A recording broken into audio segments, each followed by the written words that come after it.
Good afternoon. Thank you, Peter, for the nice introduction. Myself, Ariel, General Manager of the GSTC, the Global Sustainable Tourism Council, and I'm here just to share a little bit of small insights of what we can on the term and the issue of accessibility and inclusivity in tourism. And later on, we'll hear more from Nutty about some great examples of what they're doing in Thailand. So, everyone knows this sign, right? And everyone recognizes it as the disability sign. It's kind of an international thing, it's very well known. But does an accessible traveler really looks like that? When you see it, you only think about people with physical disability that perhaps cannot walk, and then you think, oh yeah, we'll build a ramp for them and that's it. But actually, we say that this is a better sign because it includes also a few other more common disabilities that we would consider when we speak about accessibility in travel and tourism, that we should take into consideration. And it actually can grow more and more and more. We can show a lot of science that can create better explanation of who are the people that we are looking at. Let's just very quickly see. So we're talking here about people with physical disability of movement. The hands are the sign for deaf people, for signing. The person with a stick is, as you can assume, for people that are visually impaired. And the one with the brain shows there are many other types of disabilities that perhaps needs more certain attention in our services. Well, I'm looking at the audience and I see that we have a lot of people coming from different countries and also of different ages. And in 10 and 20 or 30 years from now, just like many other people around the world, we all will be old and we might need some more support that perhaps right now we're not thinking of. So also think about, when we speak about accessibility and inclusivity for travelers, it's not only people that have certain disability that they were born with, but perhaps some issues or things that you would pick up later on in life. And especially this graph can explain on what we can expect of people of older ages. So here's a terminology that we like to use, taken from Darcy and Dixon. Accessible tourism enables people with accessory requirements, including mobility, vision, hearing, and cognitive dimensions of access to function independently and with equity and dignity, through delivery and so on and so forth on how we do it. But look at that. This definition is inclusive of all people, including those traveling with children and parents, people with disabilities, and seniors. So when we speak about, in general, when we say about accessibility in travel and tourism, we'll see great examples from Nutty about specific people that have very clear visually impaired or physically impaired, but it also includes people that have different needs. So I personally, when I was preparing this presentation, I found this image, which I personally really like. It's more than 1 and 4, and it's less than hundreds of options, but when you look at it, you can kind of see more in mind. And I do want to point to something. One of our trainers and experts on accessibility, Martin Heng, shared a little bit this information with me. Do you see the person in the wheelchair? He says that it actually shows that the person is active. It's not that he is passive and waiting for someone to push him. Actually, he can travel, he can move. And I've seen here quite a few people that came as buyers and exhibitors that are traveling with a wheelchair, and they are going by themselves. So this is great. And let me show you how I also joined this group recently. And Peter, can you recognize your back here? Unintentionally. So 8 months ago, my son was born, and I'm very happy. And I started to learn of some of the needs that I joined this group as well, just on a personal perspective. So I have to look much more just for myself and my family when we travel, for elevators, accessibility, just the physical accessibility. But it's not only that. Places that would be clean for changing diapers, and personal space that my wife will feel confident and comfortable in certain places and cultures to breastfeed and so on. And also when visiting friends in Thailand and going for a stroll in outside of Chiang Mai, 𝙎𝙪𝙨𝙩𝙖𝙞𝙣 Reservoir, that was a little bit challenging there. Until a certain point it was quite walkable, but then afterwards it became quite bumpy, but we survived. Now, while we talk about and understood a little bit of those people, that it's a little bit more than what we perhaps just imagined it or were knowing about at the beginning, I want to show you something, and I like this photo because you can see it says accessible ramp. And you see it has clear sign of the sign itself, and it's written in 3 languages, traditional Chinese, English, and Korean. And that's in Taiwan. However, although that there are stairs nearby, I saw that most people, and you'll see it everywhere, you'll see that most people actually prefer to take the ramp rather than the stairs. It's just more comfortable. So this is a term that we sometimes call of design for all and so on. Now, here's another thing that shows us about people that affects us. It's not only the people with the disabilities, but also their families or special needs or whatever you want to include in it. When someone has special needs, let's say the physical, let's say just someone with a wheelchair, and they travel with their family, and the hotel doesn't have a room that is suitable for them, then the hotel didn't lose one person. They maybe lose 2, 3, 4, 5, 6, if it's a large group. If it's actually a tour group that has 1 or 2 with additional needs. So it's actually a huge influence, and the changes that we can do to make are quite small. I want to skip this one. This is I want to skip to this slide. This is something, it's from 2015, so it's a little bit outdated, but the concept is quite crucial, and it really speaks about in Europe specifically.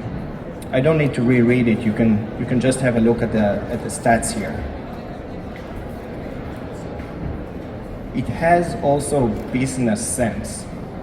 Regardless if you think it's important to be more inclusive in your business, obviously anyone who came here thinks so. Otherwise you wouldn't be here.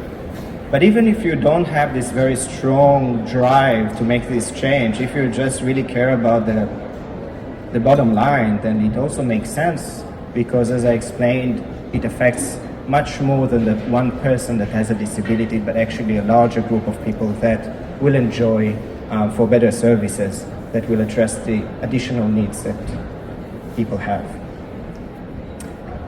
The GSTC is the organization that manages the GSTC criteria, the global standards for sustainable travel and tourism.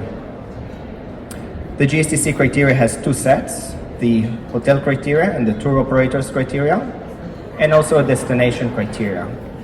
And I just want to highlight quickly, these are the 4 pillars of the GSTC criteria: sustainability management, social and economic benefits, cultural heritage, and environmental issues. I want to show you one criterion, access for all, that's clearly speak about the aspect of accessibility.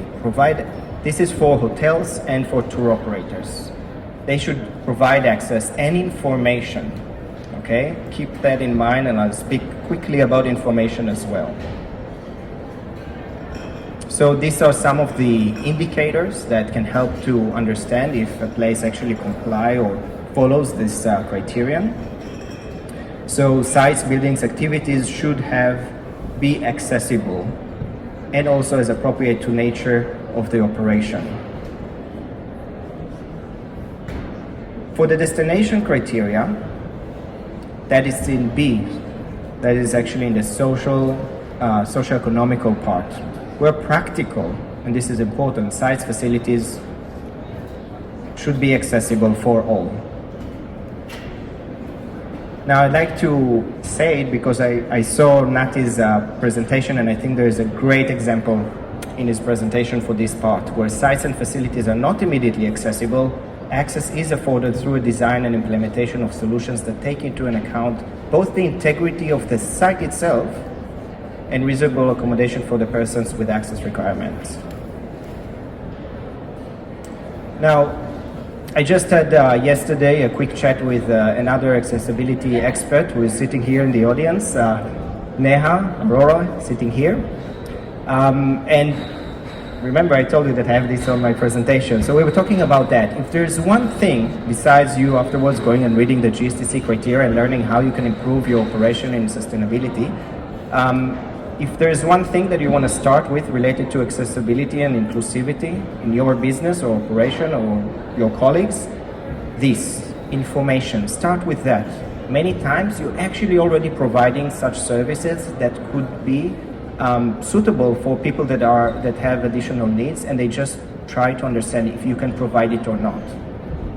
Yes, they can contact you, but the amount of time and effort to contact, yes, you provide it or not. So if you think you're doing something, or if you want to specify what you have and so on, please put this information on your website. And also the website can be added with a very simple plugin that will make it also has this plugins that would make it also easily accessible for people with visual needs. Recently, because of the importance of the topic at GSTC, we started a course about accessibility, and next month we hold our conference in Stockholm, and before the conference we will hold an on-site course for 2 days about accessibility and social impact in tourism. If anyone is planning to come, you're more than welcome to register for the course itself. And with that, I would like to finish. You can see the details about the GSTC and how to review here. And I would like to hand it over to Nutty. Thank you, Roy. A little bit of I'm not an organization that we are from private sector. Longer than 20 years experience, and we are working very serious focus on responsible tourism. Over 20 years, we focus on, yes, everyone here know the 3 major pillars. But one day, I got here is some, when we got the Travel Life certified, and we learned more about what before we got it, and we know that we have to manage our environment and social impact. One day, people asked me at IWTM in 2016, Nutty, can you do the tour for blind people, blind travelers? We have no idea at all. But if we declare that we are responsible tourism provider, we cannot ignore. They are people. They are social. They are part of social. I said, yes, my colleague Andrew sit on side me. We answer the same time. I say yes, Andrew say no. Same time. I look at Andrew, yes. And I asked the one who asked me, you must train us. You must let us know how to do it. At that year that we start. So later we focus. That is great. This is come from the first what we need. What our organization need to provide any opportunity for any people to travel. This is the main key words for us. Then we got the group from UK in 2018. We brought them start from Bangkok to Ayutthaya to Chiang Mai to Phayao. Many places you never heard of it. Many places like Pathalung, Trang, and of course finish at Phuket before they fly home. People ask me, how can I design the trip? Close the eye. That's it. They have 5 cents. They lost one. But why we focus what they lost? We focus what they have. Bring them to the market. They can listen, they can smell, they can taste it, they can touch it, and they can listen what the guy explained to you. Several times, this photo is during the COVID era. We start in 2018. We got another booking on 2020, and of course everybody knows 2020. We've been freed for 3 years, but we never stop working.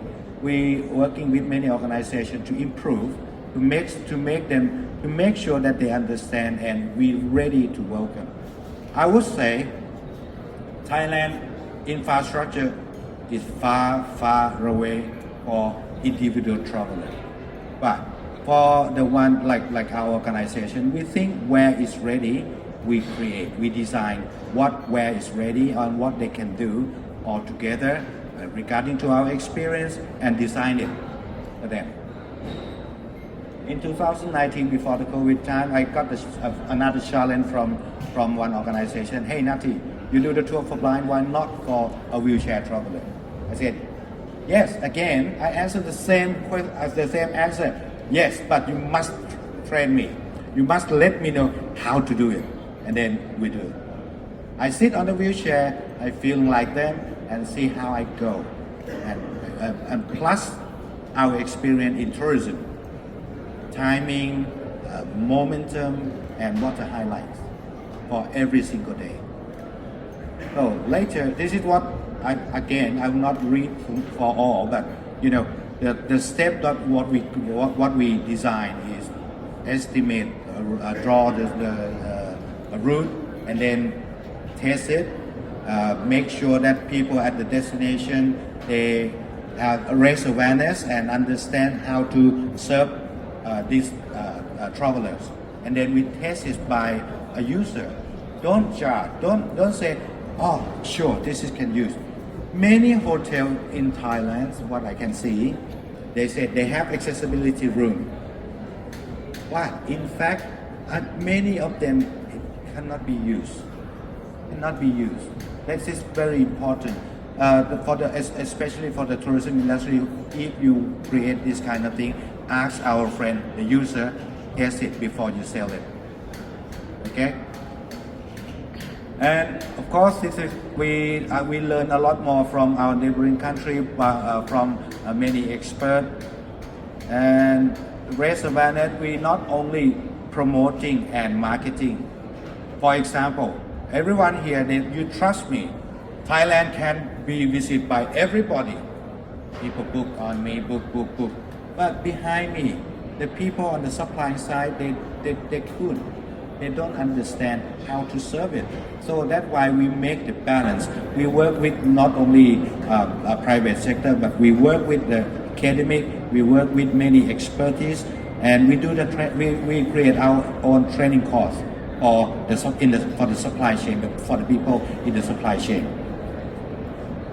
Yes, it's 3-day course that we normally do, and maximum 20 to 30 is maximum. And yes, of course, the last day of the training, we invite the user or travelers, blind or people in wheelchair, and to test what our trainee had been learned for 2 days. Marketing and promotion, of course, and this is the cooperation and our alliance. Last year, I do work with UNDP in Thailand to develop some prototype for the community-based tourism for all, that make sure that the community can welcome. And of course, this is the growth and social impact. And of course, increase more money. If you see the number from Roy, in the next few years, the whole world we're going to have 25% of the population, the age will be over 60 years old. If we are run the tourism business and we're not ready for that, what's going to happen for your business and for your country or for your destination? Yeah, we promote the new tour. We do the boat trip in Ayutthaya, my hometown. We call WOW, Wheel on the Water. Yeah, later we provide another services for serving the people on wheelchair. Bangkok, Ayutthaya, and Kanchanaburi. This program called Bangkok and Beyond and we won the Gold Award at the Thailand Tourism Award last year. This one. Now my presentation is done. If you have any question about what I'm doing, I'm not a very good speech, but I already for 7 years experience. This is like whatever I can share. Please welcome.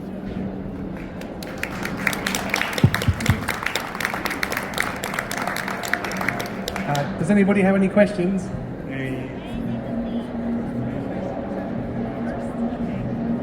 Hi Roy, hi Nutty. Maybe you remember me, I'm Anastasia from 𝑩𝒆𝒊𝒏. I actually did one of the audits for Nutty, for 𝙎𝙪𝙨𝙩𝙖𝙞𝙣, so I know a lot about what they are doing. And so, yeah, once again, congratulations.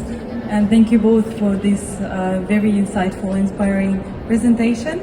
And my question would go to both of you, but mostly I think to Roy.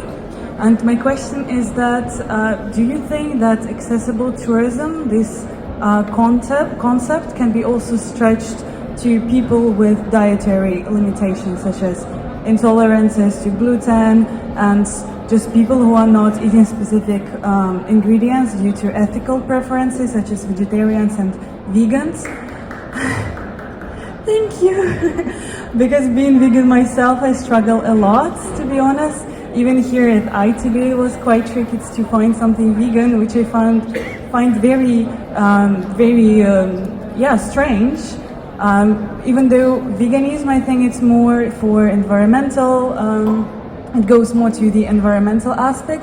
However, I have never seen dietary limitations being included into accessibility topic and inclusivity, even though I do believe that people with this visa also can be considered as people with special needs, and I haven't seen any criteria on menu that includes vegan and gluten-free options in the GSTC criteria, at least for tour operators. So maybe that's food for the brain. Yeah, do you have any comments on that? Thank you. Beautiful. Thank you for the good question about that. First, if you plan to come to Stockholm for our conference next month, and then you can choose your dietary preference, either vegetarian or vegan. No meat at all is going to be served. And the same for the two conferences that we have this year in Stockholm and in Singapore. And of course, we take any other additional questions about if someone has gluten intolerance. I learned one of our colleagues here, I learned yesterday or 2 days ago, is allergic to tomatoes. I cannot answer on behalf of GSTC, that's my own thoughts. I wouldn't consider it as part of the accessibility, but more in the inclusivity part. So this is just another requirement or needs by the travelers and the people. Even, I think, just talking about the food requirements, right? Certain preferences for religious perspectives or for other whatever health perspective or preferences, that is definitely, I personally perceive it as important. At the GSTC criteria, I would put it as part of the inclusivity aspect rather than the accessibility. And I can tell you that in many indicators that are utilizing the GSTC criteria, so if you look, for example, the WTTC basics for hotels, that is 12 actions that were informed and built upon the GSTC criteria, or some of the OTAs that are using questions to understand if a hotel has certain aspects. They usually ask about, do you offer vegan, and do you offer vegetarian, do you offer this and that. So it's a great question. I personally find it important, and that's why at our conferences it's something that I personally have been working on over the past few years to make sure that we are inclusive to anyone with those preferences. Thank you so much. It would be great to see that also as a part of criteria for tour operators and destinations. Yeah. Thank you. Okay, would anybody else like to ask a question? Sir? Thank you.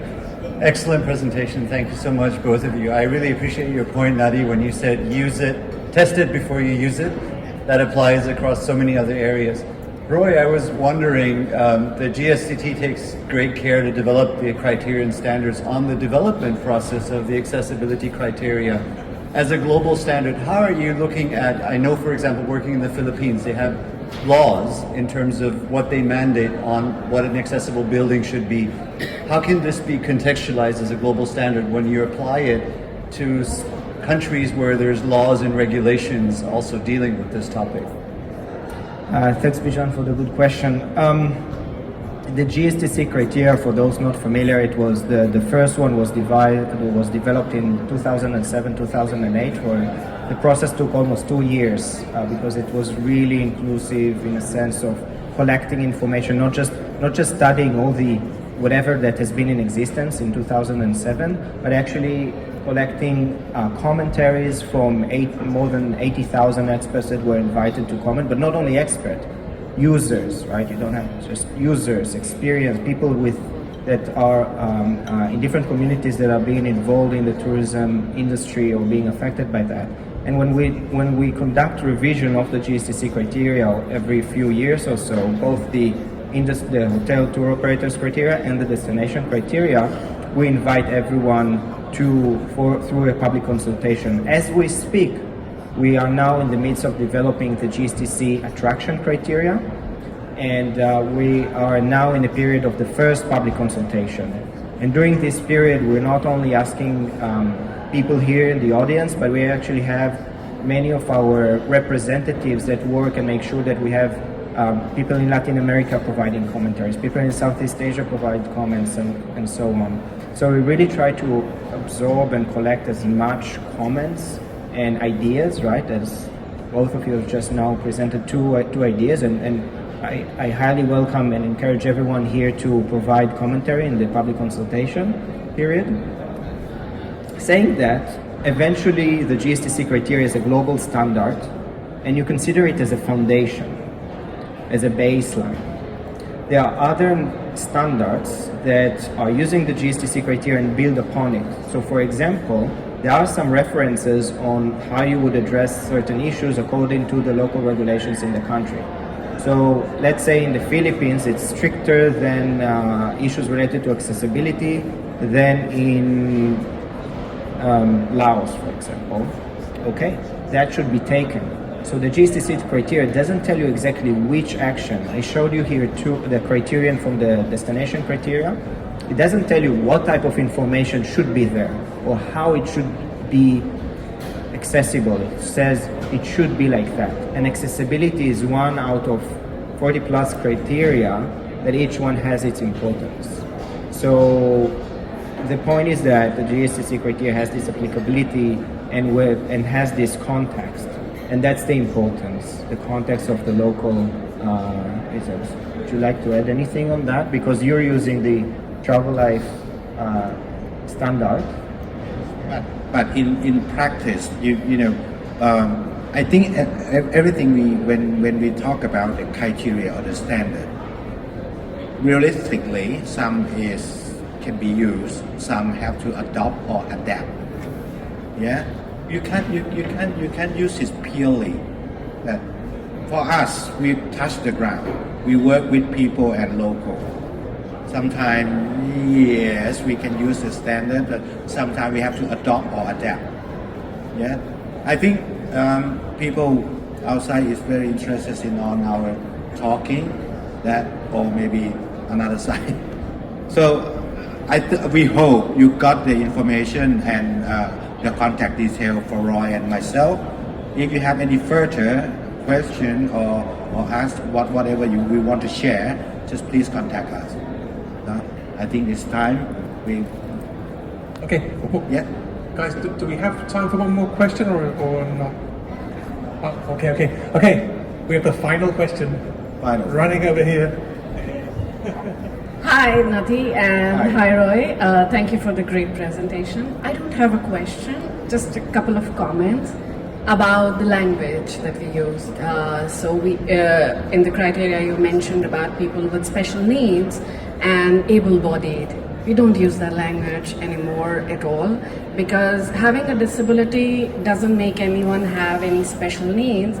It's just an accessibility need. And if for people who are non-disabled, we just use disabled and non-disabled, not able-bodied. just not right. And another thing that you mentioned about digital accessibility and using a plugin. So plugins are not very acceptable in terms of digital accessibility by most people with accessibility needs, because the companies who are actually selling it, they are selling it not right, that it's a shortcut which is not sustainable. So just my 2 pointers. Thank you. Thank you. Thank you.